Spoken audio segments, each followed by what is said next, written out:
Hello aspiring game makers, and welcome back to Bastian Entertainment. Today we're talking about embracing limitations and working within constraints in order to improve workflow and find out how less can sometimes be more in games. Before we jump into that, let's take a trip down 16-bit memory lane with Zelda, A Link to the Past. Growing up with the Nintendo and Super Nintendo Entertainment System, this was the very first Zelda game I had experienced. I had never played a game that lets you explore the map in such a way, and I had no idea what I was doing.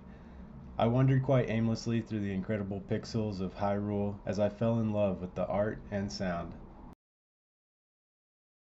Flash forward to 2019, my childhood friend and I had started thinking maybe we could make a game. There was a lot of brainstorming at first. Since we were both illustrators and graphic designers, we approached it from an artist standpoint. Our thought was that we could be inspired by the top-down games we played on Super NES while applying our hand-drawn style. Hand-drawn art in games has always stood out to us, and we are glad to see that this style can be applied to games of just about any variety. However, this art style takes a considerable amount of time to pull off. In addition to full-time jobs and spending time with family, it presents its challenges. So as we were advised when we first started so ambitiously, scale your game idea back. Accept the fact that your first game probably shouldn't be your dream game. I'm making this video as a reminder to myself and to anyone wanting to make games. Start small. Unless you're just already a whiz at programming games, your first published game will be far from perfect. I would stick with one or two mechanics and try prototyping a fun game with a simple art style. Game Maker Studio has some incredible tutorials to help you get started. I recommend Heroes Trail and Little Town to anyone wanting to learn how to make their first game. Game Maker even lets you create and post games to GX Games for free. GX Games has a fantastic selection of games all made with Game Maker that you can play today. Now back to 1991. We're not time travelers, but we can certainly learn a thing or two from those retro limitations. A Link to the Past was a masterpiece, despite the constraints of pixel art, graphic cards the size of bricks, and the storage space that makes your grandma's photo album look like a supercomputer.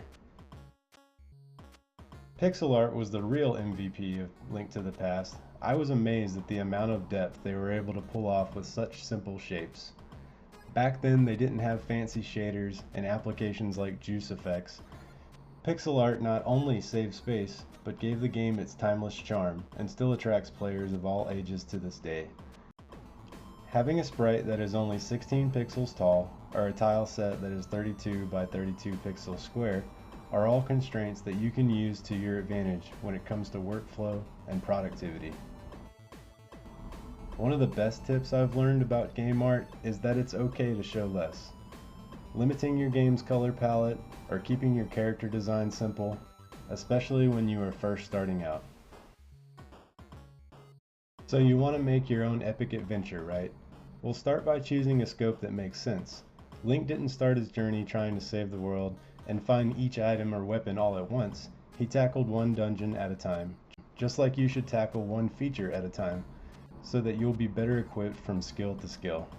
Break down your game development into bite-sized quests. Completing each one brings you closer to publishing your first game.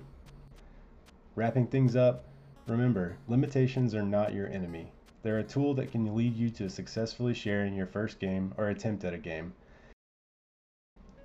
Don't forget to hit that like button, subscribe for more tips and devlogs. Until next time, may your code be bug-free and your coffee mugs never run empty. Happy coding, heroes!